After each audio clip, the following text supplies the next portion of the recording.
13 वर्ष की अवधि अज्ञातवास में व्यतीत करने के पश्चात पांडव अपनी मातृभूमि हस्तिनापुर लौटे। परंतु अर्जुन एवं युधिष्ठिर को इस बात का ज्ञान नहीं था कि उनकी मातृभूमि अब रणभूमि में बदलने वाली थी। उनके अनुज दुर्योधन तथा दुशासन के हृदय एवं दिमाग पर दुष्टता के भयंकर मेघ छाए हुए थे। उनके हृदय में ईर्ष्या, लालच और स्वार्थ का विष प्रवेश करवा चुके थे शकुनी मामा। ओ बारा ना भांजे ना, हस्तिनापुर केवल तुम्हारा है। त्रिशंकु समान अवस्था हो चुकी थी भीष्म पिता की।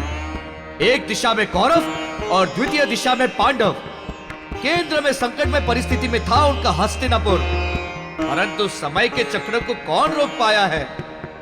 पुत्र दुर्योधन, हस्तिनापुर की सुरक्षा एवं सुख समृद्धि का उत्तरदायित्व मेरे इन बूढ़े कंधों पर है। इन्हें मलिन देह के बोझ तले ना दबाओ। पांडवों ने वचन के अनुसार 13 वर्ष अज्ञातवास में व्यतीत किए हैं। अब समय आ गया है कि तुम भी अपने वचन का पालन करो। ना भांजे ना, चौपड़ में फेंके हुए पासे और मुख से निकला हुआ शब्द अमूल्य होता है। भावनाओं में विलीन होकर आज का समय मत गंवाओ पुत्र। हस्तिनापुर के सिंहासन पे तुम्हारा जन्म सिद्ध अधिकार है, केवल तुम्हारा। समझ रहे हो ना? मैं तो समझ रहा हूं मामा श्री, किंतु ये पितामह इस बात को नहीं समझ पा रहे। पितामह मेरे शब्द कर्ण प्रिय नहीं, किंतु सत्य अवश्य हैं। अर्जुन, हस्तिनापुर का सिंहासन तो दूर, हस्तिनापुर की मिट्टी पर भी तुम पांडवों का कोई अधिकार नहीं। दुर्योधन, हस्तिनापुर पर केवल पांडवों का अधिकार है, केवल पांडवों का। पौ बारा पितामह, अपने प्रिय अर्जुन को स्मरण करा दें। 13 वर्ष पूर्व चौपड़ की बाजी में हस्तिनापुर तो क्या, वो अपनी धर्म पत्नी को भी हार चुके थे। अपने ज्येष्ठ भ्राता की जंघा पर आसन ग्रहण कराने के लिए जब द्रौपदी को केश से खींचकर इस राज दरबार में लाया गया था, उस क्षण भिक्षुक जैसी अवस्था थी आप लोगों की। ऐसा व्यतीत होता है कि वो क्षण आपके चित्त से उतर गए। दुर्योधन, तुम तो ऐसे कठोर हृदय के नाते ये अवश्य किसी मलिन विचारधारा वाले व्यक्ति की संगत का असर है। तुम दोनों मेरे अनुज हो, प्रिय हो मेरे। आपस में बैर करना उचित ना होगा। मैं हाथ जोड़कर यह विनती करता हूं कि हस्तिनापुर के 5 गांव हमें सुपुर्द कर दो। आप हमारे ज्येष्ठ भ्राता हैं, इसलिए मैं आपसे अनुरोध करता हूं कि अगले 5 क्षणों में अपने पांव को बाहर की दिशा में ले जाइए, अन्यथा पांडवों के मृत्यु के उपरांत 5 अर्थी भी प्राप्त ना होगी आपको। दुर्योधन!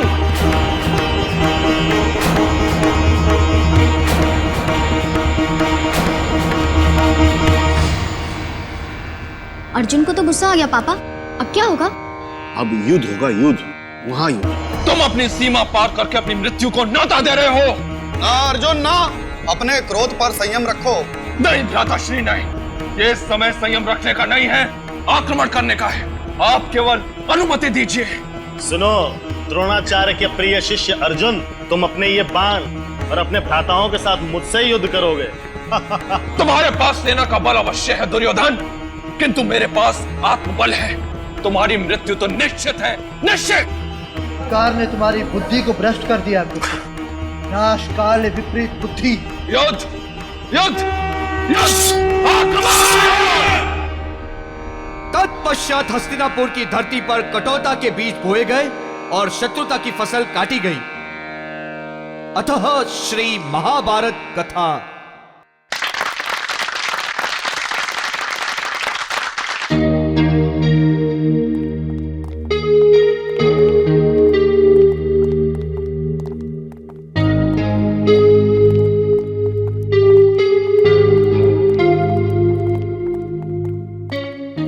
पापा, बात कर ही लेते हैं। हाँ चलो, जैसी तुम्हारी मर्जी। आखिरी शादी तो तुम्हारी है ना।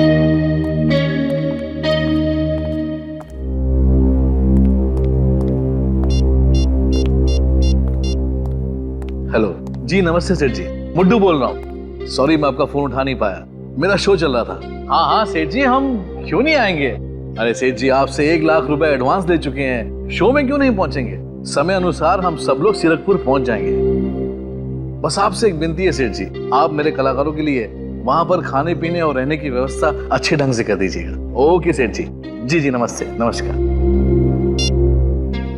अरे दिवाकर जी आप, नमस्कार। नमस्कार नमस्कार। आप मुझे जानते हैं? भला आपको कौन नहीं जानता, केशवर तालुका के आप इतने जाने माने जमींदार हैं। चलिए अच्छी बात है। मैंने आपका नाटक देखा, बहुत पसंद आया। पहली बार रंगमंच पर महाभारत की कथा का मैंने नाट्य रूपांतर देखा, दिल खुश हो गया। जी बहुत बहुत धन्यवाद। बच्चों की मेहनत रंग ला रही है। आप बताइए मैं क्या कर सकता हूँ, क्या सेवा करूँ आपके लिए? ये मेरी बेटी शालिनी है। नमस्ते। परसों इसकी शादी है। ये तो बड़ी खुशी की बात है। और इसी खुशी को दुगनी करने के लिए मैं चाहता हूँ कि आप अपनी मंडली के साथ इसकी शादी में आए और इसी नाटक का एक प्रस्तुति दें। शादी में महाभारत? क्यों, कोई समस्या है? नहीं नहीं दिवाकर जी, समस्या की कोई बात नहीं। दिवाकर जी, हम लोग तो कलाकार हैं, लोग हमें जहाँ बुलाते हैं हम चले जाते हैं। दरअसल शादियों में संगीत संध्या या डीजे इस तरह के प्रोग्राम होते हैं। तो महाभारत सुनकर मैं थोड़ा सा आश्चर्य हो गया। भाई, मैं जमीन से जुड़ा जमींदार हूँ, संस्कृति से मुझे बहुत लगाव है। खैर, पैसों की बात कर ले। जी, ट्रैवलिंग वगैरह के साथ हम 2 लाख रुपए चार्ज करते हैं, बाकी आपको जैसा देना है आप सोच लीजिए। चलिए ठीक है, 2 लाख में तय हुआ। मैं शाम को आपके गेस्ट हाउस में 25,000 पेशगी के तौर पे भेज दूंगा। चलता हूँ। धन्यवाद। चलो बेटे। हाँ संजीव, अरे यार कमाल हो गया। अभी यहाँ के बहुत बड़े जमींदार दिवाकर जी मुझसे मिलने आए थे। अरे हमें एक और शो मिल गया है, मुबारक हो। और सब लोग ठीक ठाक है ना वहां पर?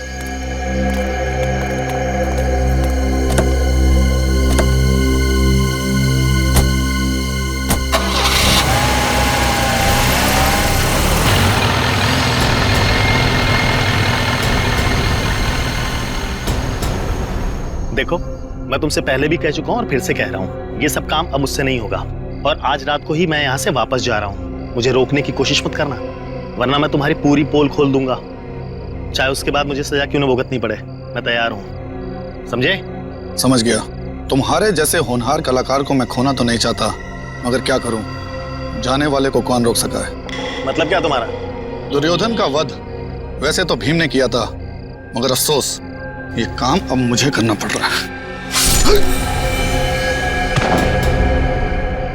पिता के लाश ठिकाने लगा दो।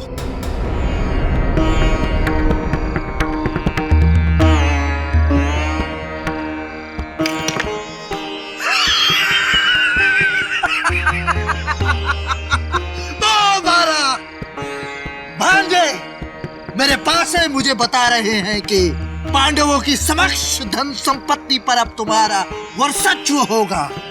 मामा श्री, हमारे भ्राता पांडव निर्धन हो चुके हैं।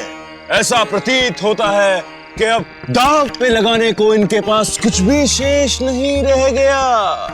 फिर भी तत्पश्चात खेलना चाहते हैं तो दांव पे क्या लगाएंगे, खुद को या इंद्रप्रस्थ को?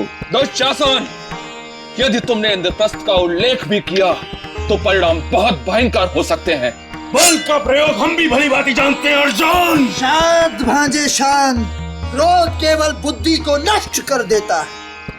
पांडव परिस्थिति वश विचलित हो गए हैं, इन्हें क्षमा कर दो। युधिष्ठिर पुत्र, यदि तुम चौपड़ के खेल को छोड़कर जाना चाहो तो तुम अवश्य जा सकते हो, किंतु यदि तुम हारे हुए राजपाट को पुनः प्राप्त करना चाहते हो तो तुम इंद्रप्रस्थ को दांव पर लगा सकते हो। एक दावा पुनः राजपाट तुम्हारा पांडवों का हो जाएगा। नहीं भ्राता श्री, नहीं, इंद्रप्रस्थ को हम कदापि दांव पर नहीं लगा सकते। हमारे पास कोई और विकल्प है भी नहीं अनुज। हमारे अधिकार और संपत्ति पर पुनः अधिकार प्राप्त करने के लिए एक दाव और खेलना होगा। चौपड़ का यह खेल पुनः आरंभ किया जाए। इस बार दाव पर क्या लगाओगे पुत्र युधिष्ठिर? दाव पे मैं इंद्रप्रस्थ लगाता हूँ।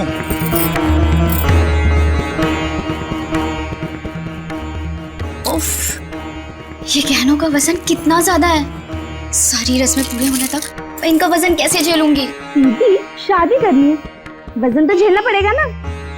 और वैसे भी आज एक ही दिन की तो बात है।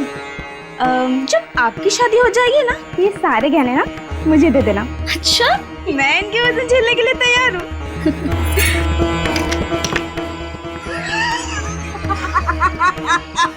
तो बारा हम जीते पाएंगे। इंद्रप्रस्थ भी गया, अब दांव पे क्या लगाएंगे भ्राता से? द्रौपदी को। दुशासन!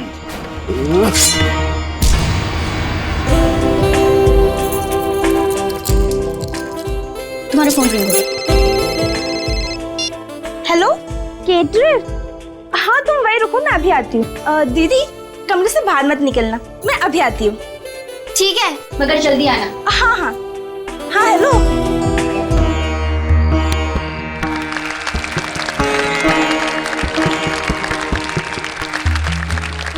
क्या बात है दिवाकर, अतिथियों का स्वागत इस तरीके से करेंगे? जी बिल्कुल, वेशभूषा, लाइट, सेटिंग सब कुछ एकदम परफेक्ट है। ऐसा लगता है कि मानो हम लोग सचमुच हस्तिनापुर में आ गए हैं। कितना अद्भुत है ये सब। हाँ, कि जो भी चीज कम पड़ रही है ना, आप मुझे पहले बता दीजिए, बाद में मुझे कोई प्रॉब्लम नहीं चाहिए। हाँ अच्छा, स्वीट्स और अरे लेकिन वो तो मंगवाया था ना मैंने। अच्छा अच्छा। मेरी प्यारी बेटी शालिनी की शादी है, उसे यादगार जो बनाना है। जी। और फिर जमाई राजा मैं और उनके माता पिता 2 घंटे में पहुंचेंगे केशवर। तो मैंने सोचा मेहमानों के लिए कुछ अलग तरीके का इंतजाम किया जाए। मुद्दू साहब जी, बहुत बहुत धन्यवाद। जी बहुत बहुत शुक्रिया, बहुत बहुत शुक्रिया। आप लोगों से निवेदन है, कृपया भोजन के लिए पधारें। आइए। अरे छोटी, तुम इधर? मैं शालिनी दीदी के साथ ही थी, मगर मुझे केटरर का फोन आया। उससे बात करने मैं बाहर निकली तो उसने कहा कि उसने मुझे फोन ही नहीं किया। इसका मतलब शालिनी, चलो चलो।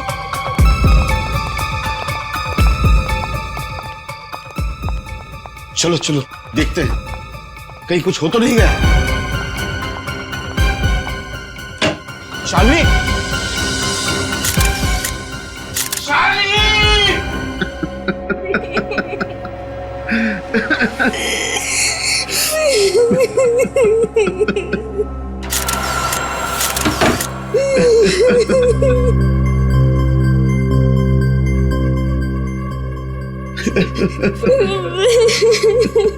खून की उंगलियों के निशान, इस कांच को उसने कट करके अंदर आया है। वो एक गहना नहीं छोड़ा उसने शालिनी के बदन पर का भी, और ना अलमारी में जितने गहने थे वो भी, सारे के सारे लूट कर गया। सर, खूनी पूरी प्लानिंग के साथ आया था। आश्रया, मौका देख के उसने ये सब किया है। जैसे उसने देखा कि सारे बाराती वहां मंडप में थे शादी के, और ये शालिनी बेचारी अकेली थी, बस उसने अपना काम कर लिया। लेकिन सर, शालिनी के गले पर ये जो निशान है, ये निशान कैसे बना? ये तो बड़ा अजीब सा निशान।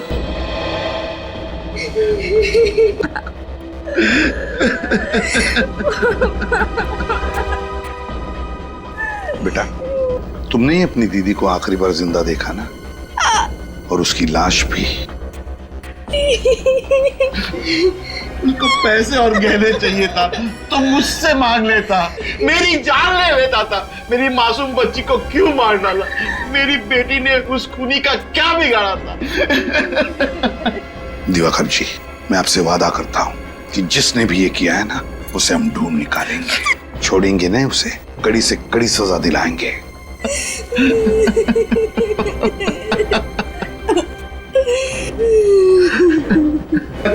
निशान उठा। लेकिन सर, एक बात समझ में नहीं आ रही है। क्या? ना कोई हाथापाई हुई, ना किसी हथियार का इस्तेमाल किया गया, फिर शालिनी के गले पर ये निशान कैसे बना? ये निशान कैसा, ये साळुंके बताएगा, और साळुंके ये भी बताएगा कि शालिनी की मौत हुई कैसे। इसकी शादी की सारी वीडियो फुटेज देखते हैं, सारी की सारी वीडियो फुटेज। दिवाकर जी ने इतनी कड़ी सिक्योरिटी का बंदोबस्त किया था, उनकी सुरक्षा की जिम्मेवारी आप लोगों की थी, फिर भी इतनी बड़ी लापरवाही हो गई। उनकी बेटी का खून हो गया, लाखों के गहने चोरी हो गए, आप लोग कहते हैं आपने किसी बार वाले को अंदर आते जाते नहीं देखा। क्या कर रहे थे आप? हमारा विश्वास कीजिए सर, हम तो कड़ी निगरानी रख रहे थे। शालिनी मैडम के कमरे में इतने सारे गहने थे कि उन्हें कोई बाहर ले जाए और हमारी नजरों से बच जाए, ये हो ही नहीं सकता। बाहर वाला नहीं, इसका मतलब ये हुआ कि ये काम किसी अंदर वाले का ही है। क्या आप हम पर शक कर रहे हैं? देखिए, हम बहुत अमीर और इज्जतदार लोगों में से हैं। हमारे पास पैसों की कोई कमी नहीं है। सर, हम तो शालिनी जी को ठीक तरह से जानते भी नहीं थे। हम तो यहाँ सिर्फ नाटक करने आए थे। हाँ सर, जब शालिनी जी का खून हुआ तब नाटक चल रहा था और हम सब लोग वहीं थे। हमें एक एक करके इन सबकी तलाशी लेनी होगी। लेनी ही पड़ेगी तलाशी। चलो हटो। एक एक करके अपनी तलाशी दीजिए।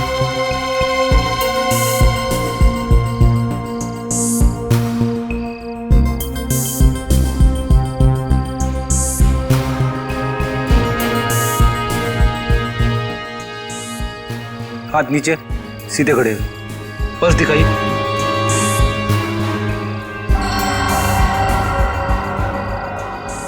पर्स दिखाइए।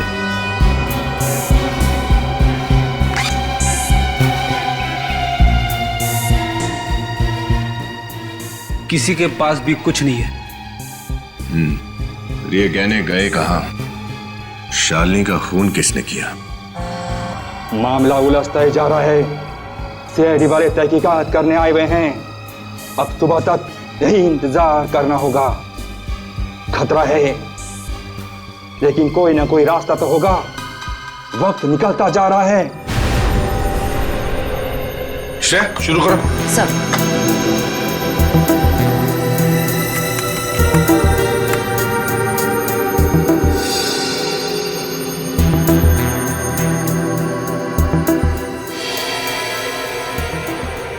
बहुत धूमधाम से की है शादी दिवाकर ने अपनी बेटी की। मेहमान भी बहुत आए हैं। लेकिन सर, इतनी सारी भीड़ में उस खूनी को कैसे ढूंढेंगे? खूनी को हम जरूर ढूंढ निकालेंगे विनीत, जरूर ढूंढ निकालेंगे उसे। श्रेया, एक मिनट जरा पॉज करो। ये जो आदमी पीछे खड़ा है, चुप कर क्यों खड़ा है? ये लगता है किसी पे नजर रख रहा है। मगर किस पर? कौन हो सकता है ये? है कौन ये कलाकार? सर, जब हम सभी कलाकारों से पूछताछ कर रहे थे तब ये वहां पे नहीं था। वहां पे नहीं था ये? नहीं सर। श्रेया, काम करो, इन दोनों लोगों के वीडियो में से फोटो बना लो। जरूर इन दोनों का कोई ना कोई कनेक्शन है चोरी और खून में। लेकिन जिसने भी ये गहने चुराए हैं, लेकर कहां गया होगा वो गहनों को? शादी में इतनी टाइट सिक्योरिटी थी, उसे तो पता ही होगा सिक्योरिटी के बारे में। सर, कहीं सख्त पहरे की वजह से उसने वो गहने वहीं कहीं तो नहीं छिपा दिए जहां पर ये शादी हो रही थी?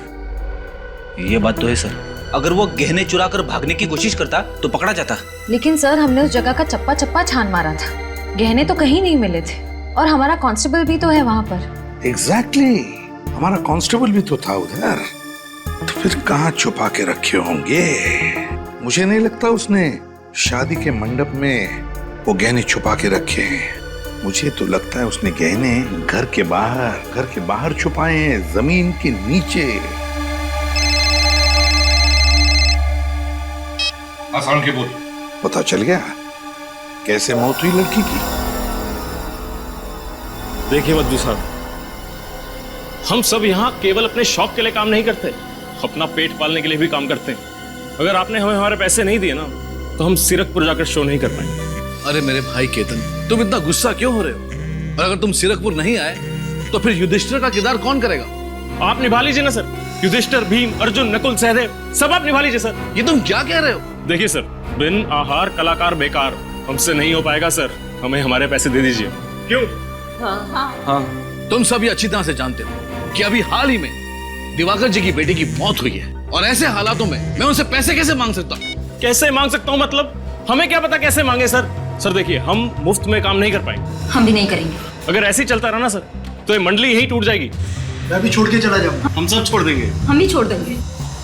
कमाल करते हैं आप लोग। ऐसे कैसे मंडली छोड़ने की धमकी दे रहे हैं आप, जबकि आप सब ने मुझसे 25 शो करने का वादा किया था। 25 शो करने का। संजीव, समझाओ यार। आपने भी तो इस नाटक के खत्म होने के बाद में हमें पूरे पैसे देने का वादा किया था ना मुद्दू साहब। जिया, केतन, मुद्दू साहब पे क्यों इतना दबाव डाल रहे हो तुम लोग? पैसे चाहिए ना आप लोगों को? हाँ सीरतपुर के शो के बाद मिल जाएंगे पैसे, तब तक मंडली छोड़ने की बात कोई नहीं करेगा, समझे? सर देखिए, आप सीनियर हैं, आप जो बोलेंगे मानेंगे हम, लेकिन सर सीरतपुर के शो के बाद हमें हमारे पैसे दे दीजिएगा। ठीक है, अब जाइए और जाके सो जाइए, सुबह निकलना है सीरतपुर के लिए। जी सर। चलिए।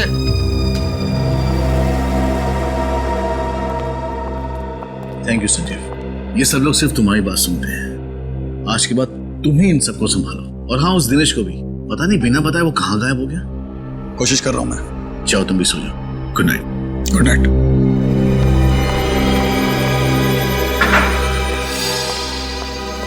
रोहन, कहाँ जा रहे हो? कहीं नहीं सर, बस वो एक बहुत जरूरी काम मुझे याद आ गया था, उसे खत्म करके आता हूँ। सब ठीक तो है ना? हाँ सर, सब ठीक है, कोई टेंशन नहीं है, मैं अभी आता हूँ। हाँ? और हाँ, जल्दी आना। हाँ सर।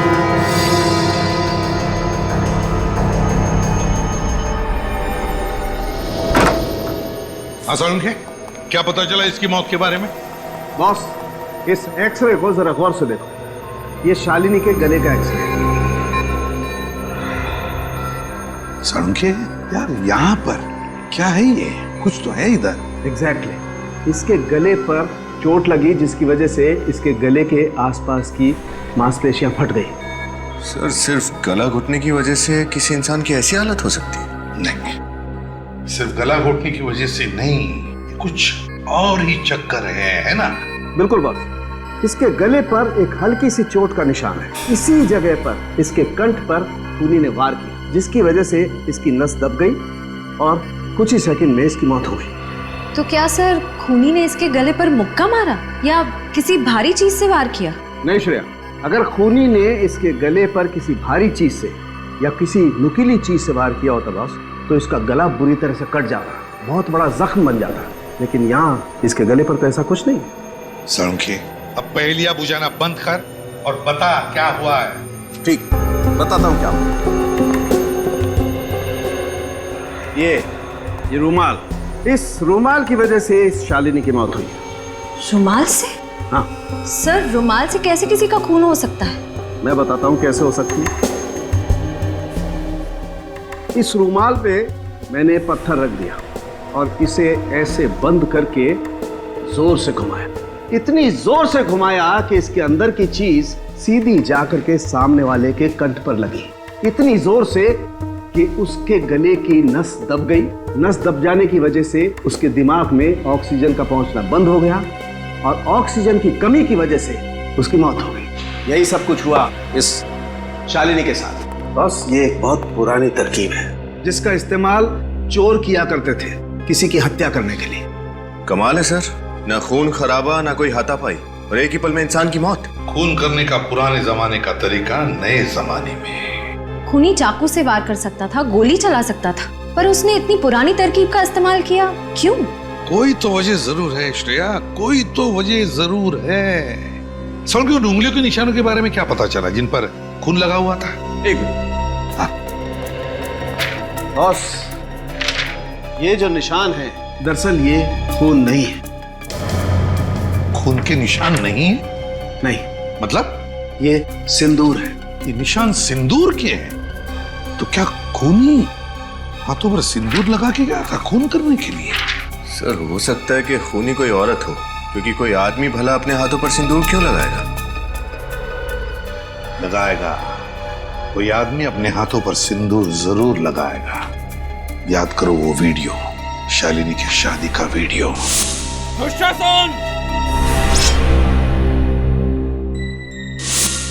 याद आया विनीत? शालिनी की शादी की वीडियो में एक नाटक चल रहा था, महाभारत का नाटक, और उस नाटक के एक कलाकार के हाथ में सिंदूर लगा हुआ था। सिंदूर, तो कहीं ये खून उस सिंदूर वाले कलाकार ने तो नहीं किया? ढूंढना पड़ेगा इस सिंदूर वाले कलाकार को।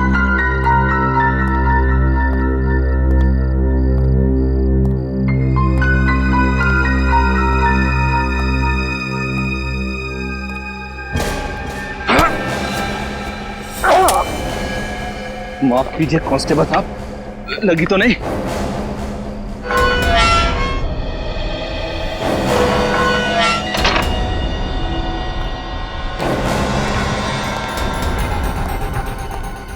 सीआईडी के यहाँ पहुंचने से पहले मुझे अपना काम खत्म करके जल्दी यहां से निकलना होगा।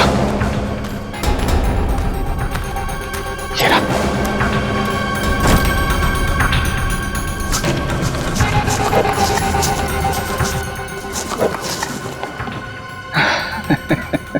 मजे आ गए, जिंदगी भर के लिए गरीबी से छुटकारा मिल गया।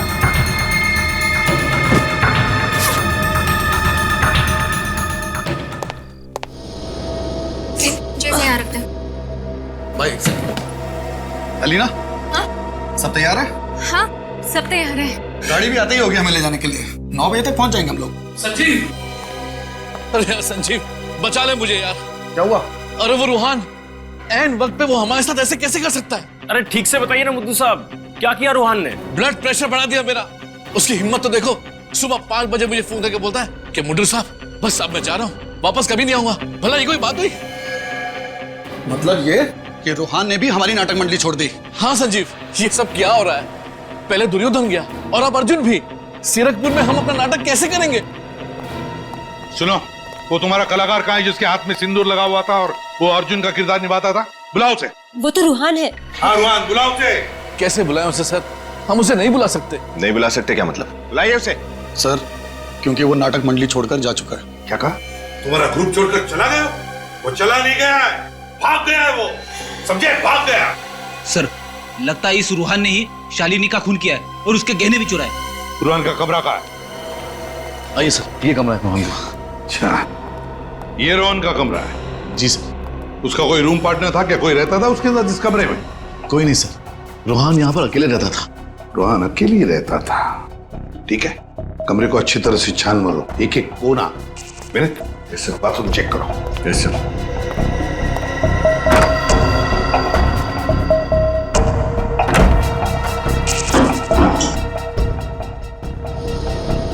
सर। हाँ, क्या है विनीत? ये देखिए सर, मिट्टी।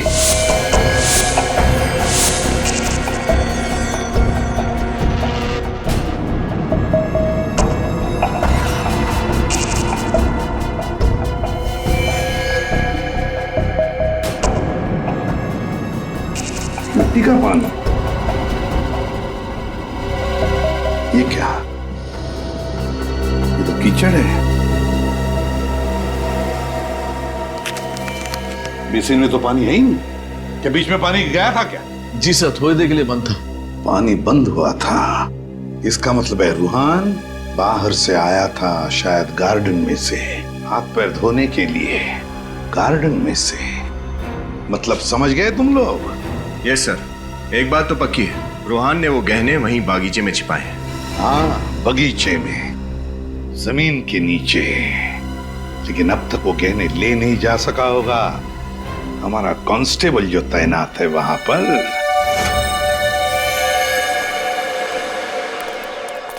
माय गॉड, देखो इसकी नब्ज चालू है क्या?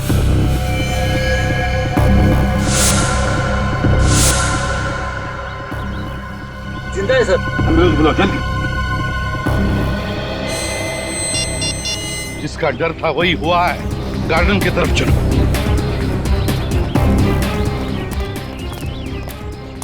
देखो कहीं पर कुछ गड़बड़ लगती है क्या?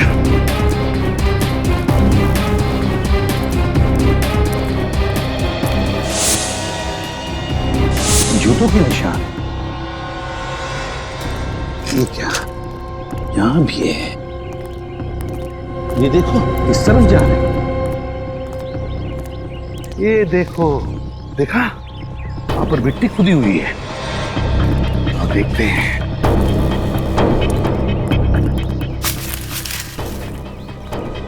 ये देखो, मिट्टी खुदी हुई है। मतलब रूहान ने गहने यहीं पर छुपा के रखे थे, यहीं पर। फिर गहने उठाए और भाग गया, हमारे कांस्टेबल को बेहोश करके। ये देखो क्या चमक रहा है जरा। ये कुछ नहीं।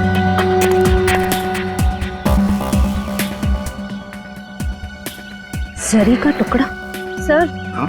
इस तरह की जरी तो दुल्हन के कपड़ों में इस्तेमाल की जाती है। दुल्हन के कपड़ों में इस्तेमाल होती है? हाँ सर। तो फिर इस रूहान ने वो गहने दुल्हन के कपड़े में ही लपेट कर रखे थे यहाँ इस गड्ढे में तो शालिनी को रूहान ने ही मारा है।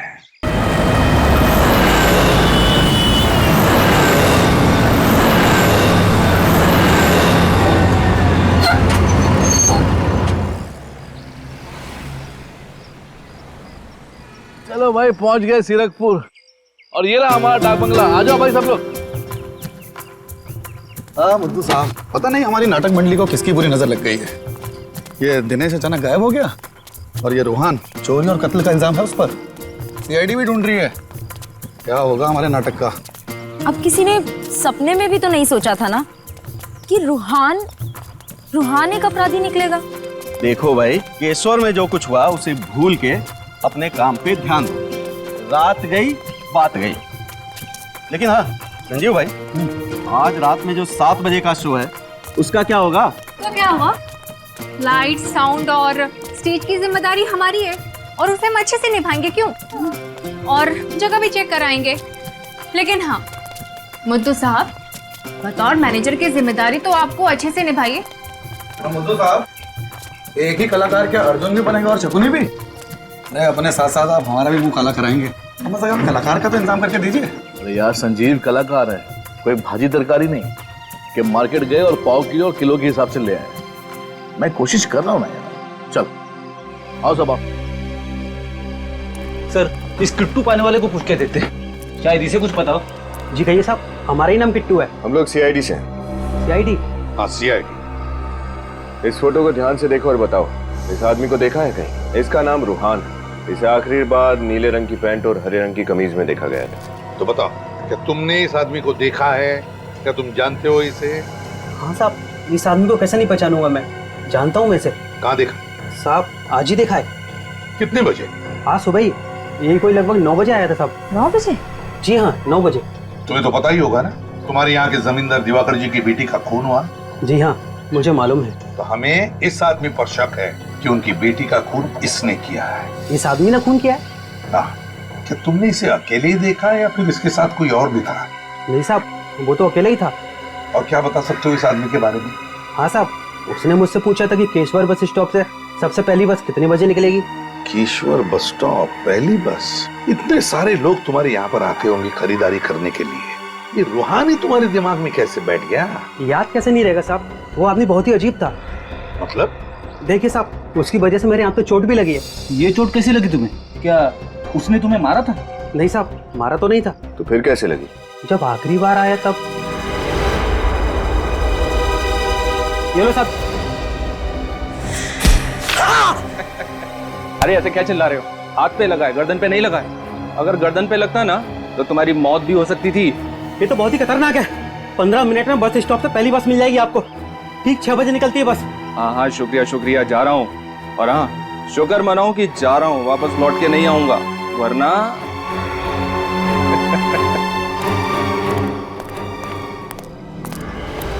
रुमाल में पत्थर बांधकर रुमाल घुमाता था। यही है हमारा आदमी, यही है। Thank you sir. कहीं रूहान सारे गहने उस काले बैग में रखकर भाग तो नहीं गया?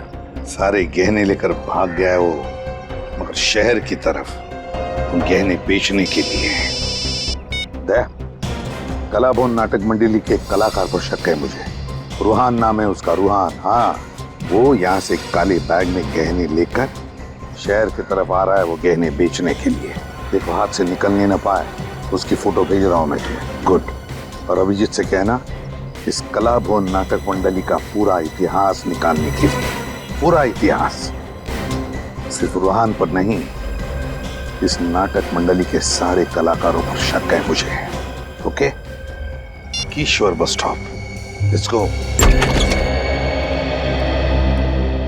सर, ये जीवराम जी हैं, ये नचिकेत जी। नमस्ते सर। ये रंगमंच के बहुत पुराने कलाकार हैं। इन्होंने देश भर में नाटक के कई प्रयोग किए। जीवराम जी, नचिकेत जी, हमें आपकी मदद की जरूरत है। अगर हम सीआईडी के कुछ काम आ सके तो ये हमारा सौभाग्य हो। पंकज,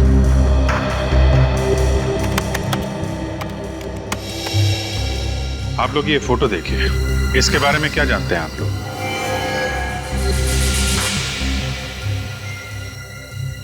क्या बात है, इस फोटो को देख के आपके चेहरे के हाव भाव कुछ बदल गए।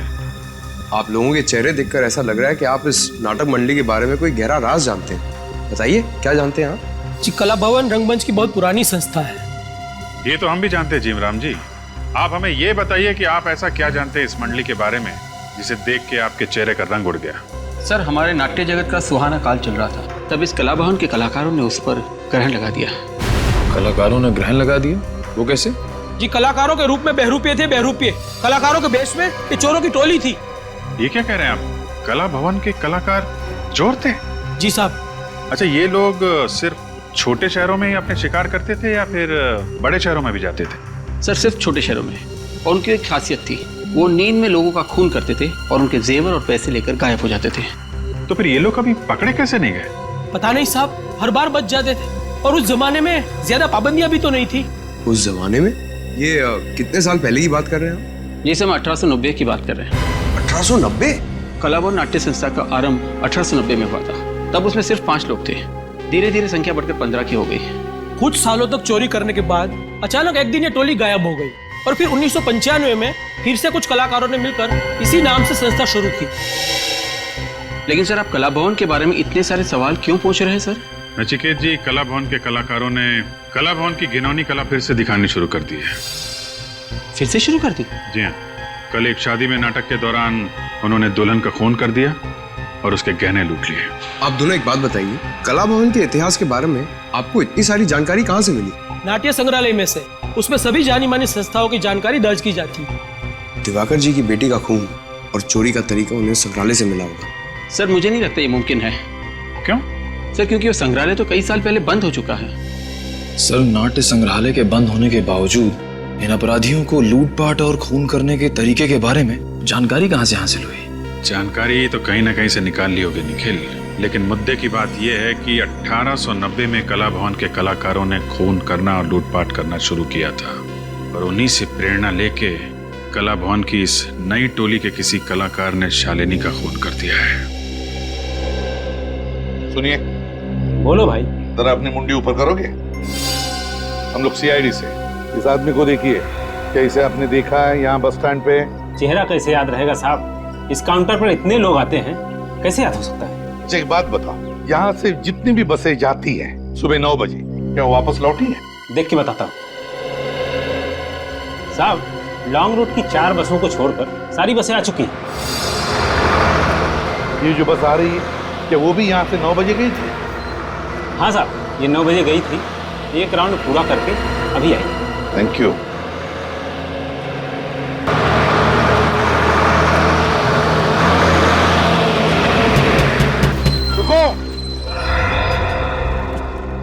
अरे क्या चाहिए आपको?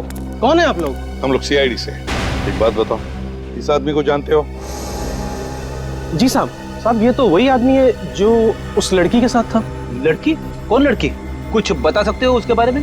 हाँ साहब, उसने लाल रंग की स्कर्ट पहनी हुई थी, व्हाइट शर्ट, बड़ा सा चश्मा लगाया हुआ था, स्कार्फ और पाँव में लंबी एड़ी वाला सैंडल था साहब, जैसे वो शहर की लड़कियां पहनती है ना साहब, वैसा। और क्या बता सकते हो? साहब, हम जब यहाँ पर पहुंचे तब तो ये लड़की यहाँ अकेली खड़ी हुई थी, शायद इसी आदमी का इंतजार कर रही थी। बाद में जब बस यहाँ से निकलने लगी तो ये आदमी यहाँ भागता हुआ आया। ये दोनों एक दूसरे को देखकर मुस्कुराए, फिर हमारी बस में चढ़ गए। अच्छा, और उतरे कहाँ? साहब, वेलापुर स्टॉप पे उतरे थे 11 बजे। वेलापुर 11 बजे? मतलब ये रूहान वेलापुर गया है। वेलापुर। घड़ी आ चुकी थी संबंधों के प्रलय की।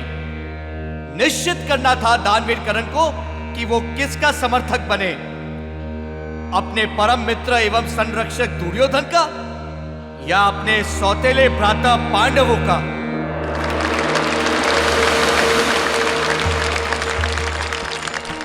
हमारे प्रिय मित्र कर्ण, आप केवल हमारे मित्र ही नहीं, हमारे भ्राता स्वरूप भी हैं।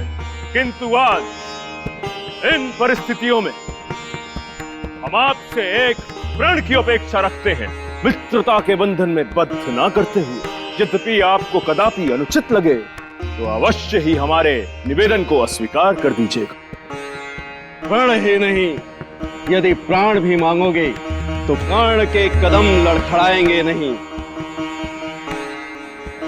सखा दुर्योधन, हमें आभास है कि आपकी मंशा क्या है। मैं सूतपुत्र कर्ण वचनबद्ध होता हूं कि महाभारत के युद्ध में जिस समय तक मेरे शरीर में श्वास रहेगी, शत्रु की तलवार आपके शरीर से रक्त की एक बूंद भी निकाल न सकेगी।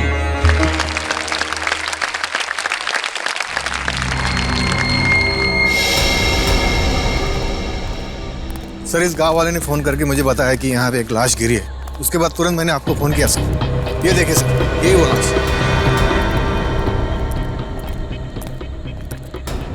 माय गॉड, पलटाओ इसे।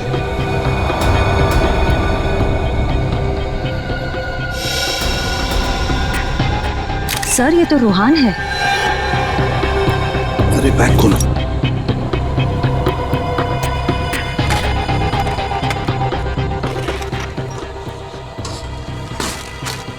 देखो कोई गहने हैं क्या इसके पास, अच्छी तरह से चेक करो।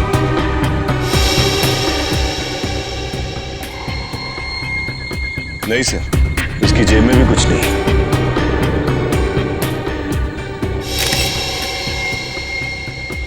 सर ये देखिए, रूहान के गले पर बिल्कुल वैसा ही निशान है जैसा शालिनी के गले पर था। सर वो काला बैग भी कहीं नजर नहीं आ रहा है। वही तो, काला बैग भी नहीं, गहनों का नामो निशान नहीं। इसका मतलब है रूहान का खून उन गहनों के लिए ही किया गया है, और जिसने भी ये खून किया है बड़ी बेरहमी से पॉलिथीन बैग में उसकी लाश को डाल दिया है। किसने किया होगा रिहान का खून? कहीं वो लाल स्कर्ट और सफेद शर्ट वाली लड़की तो नहीं? जरूर उसी लड़की ने खून किया है रूहान का। और है कौन ये लड़की, लाल स्कर्ट और सफेद शर्ट वाली?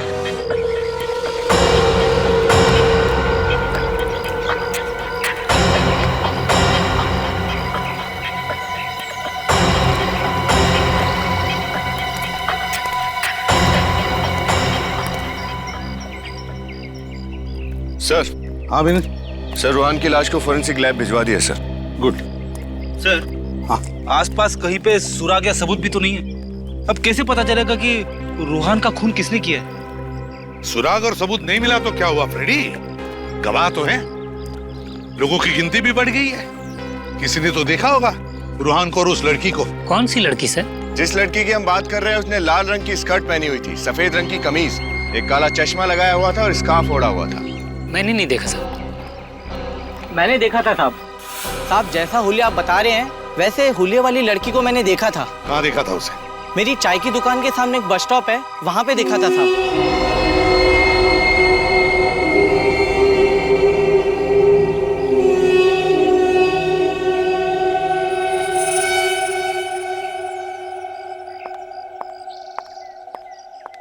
एक फोन करना था। लोकल का 5 और एसटीडी का 10 रुपया 1 मिनट का। ठीक।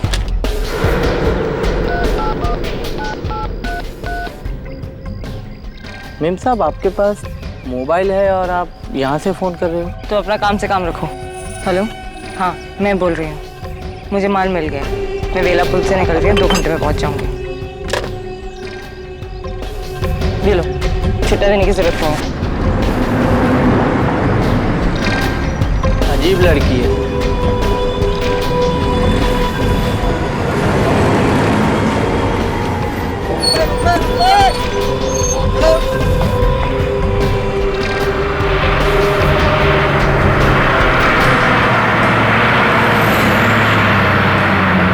मुंबई जाने वाली बस में बैठी? हाँ साहब, मुंबई जाने वाली बस ही थी।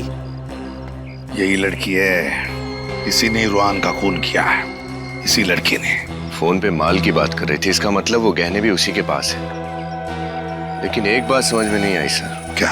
यहाँ से मुंबई का रास्ता करीब 4 घंटे का है, लेकिन उसने फोन पर कहा कि वो 2 घंटे में पहुंच रही है। अच्छा, मुंबई 4 घंटे की दूरी पर, और उसने फोन पर कहा कि वो 2 घंटे में पहुंच जाएगी।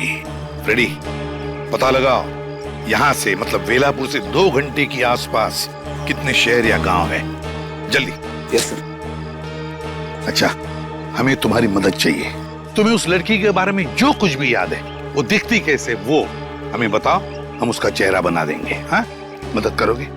जी साहब। और एक बात बताओ, जब वो फोन पर बात कर रही थी तब वो कुछ लिख रही थी ना कागज पर, तो क्या तुमने देखा वो क्या लिख रही थी? सर वो कागज पर कुछ फूल बना रही थी। फूल बना रही थी? Okay thanks sir. हाँ, वेलापुर से 2 घंटे पे सिरखपुर है। सिरखपुर? क्या फ्रेडी, क्या कहा तुमने? सिरखपुर? हाँ सर। सिरखपुर? अरे यही तो वो जगह जहां पर इस नाटक मंडली का अगला शो है, कला भवन नाटक मंडली का। सिरखपुर। मगर सर अगर ये लड़की सिरखपुर जाने वाली थी तो उसने मुंबई जाने वाली बस क्यों ली? यही तो, ये लड़की बड़ी खड़बड़ है, बड़ी चालाक है। इसे पकड़ने के लिए जाल रचना पड़ेगा। कला भवन नाटक मंडली का नाटक महाभारत। महाभारत